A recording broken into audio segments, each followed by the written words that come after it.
when did you start serious preparation for mains? Because what happens, generally, suppose if you want to write 2026 exam, prelims examination, okay, now people would have started their preparation now, suppose, okay. Now, what do you think, like, for next year ke liye, from now itself, you have to start mains preparation or prelims preparation, or you have to focus on optional subject, or you need to balance all the three, or only any two of them? What do you think is the right approach from now? Because we have almost 1 year from now. Right, sir. I will give 1 year strategy. Before that, as you asked it, when did you seriously start preparing for mains? Sir, actually Right. in 2021 and 2022 prelims, as I already mentioned, my focus was to clear prelims. I was not preparing for mains. I was just Hmm. doing extensive reading. There was no structure in my preparation. I Okay. myself was not knowing what I am doing. My only Hmm. approach was give me 100 books, I will read them. Like एक Hmm. बैल नहीं होता sir खेत में काम करता है वो कुछ भी करेगा. Like I was a hardworking person, but I was not a person with smart work. This was my Okay. approach till 2020. 20 Hmm. in matlab after 2022 ka Hmm. mains. But sir, Hmm. after failing in 2023 prelims, it was like a complete reset for me. It was a complete reset in that sense that after 2023 prelims, I started doing mains very seriously because now I had one complete year.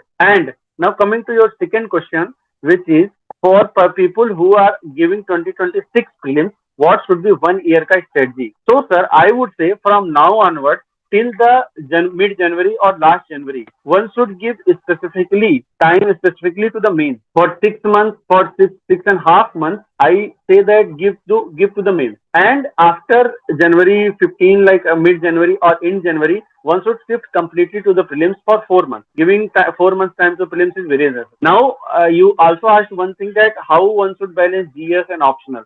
So, sir, from now onwards till the January 15 or January end, I would say, sir, that give 50% of your time to GS and 50% of your time to the optional till mid January.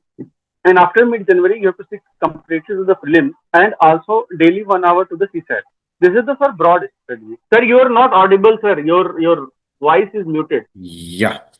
So it means that nearly 4.5 months you have to spend exclusively on prelims. Right, right, Okay, excellent, excellent. Now let us get into GS mains May. There are four papers. Okay, right. there are four papers. Each of the paper has got 20 questions. Do you think like all 20 questions have to be attempted, or how does it go about? Sir, I believe that if one is attending 18 and more, like greater than equal to 18 questions, it is a good approach, sir. And if one is giving quality to 10 to 12 questions in that 20 questions, if one can give very good quality to 10 to 12 questions, sir, I think work is done. One will be able to score 100 plus marks in that particular GS paper. And Okay, we all know that every year one or two questions are always bouncer. In right. paper, one or two bouncers are there. So it will be there, sir, but keep that question for the last. Like once Hmm. we have attempted all the questions that we know in last 3 to 4 minutes, like hardly 3 to 4 minutes are left. In that we can quickly like write maybe 100 words, maybe 70 words for that particular topic which we are very less aware about. But sir, it is I think no need to worry if one is attending 18 plus question and giving quality to 12 questions. Oh,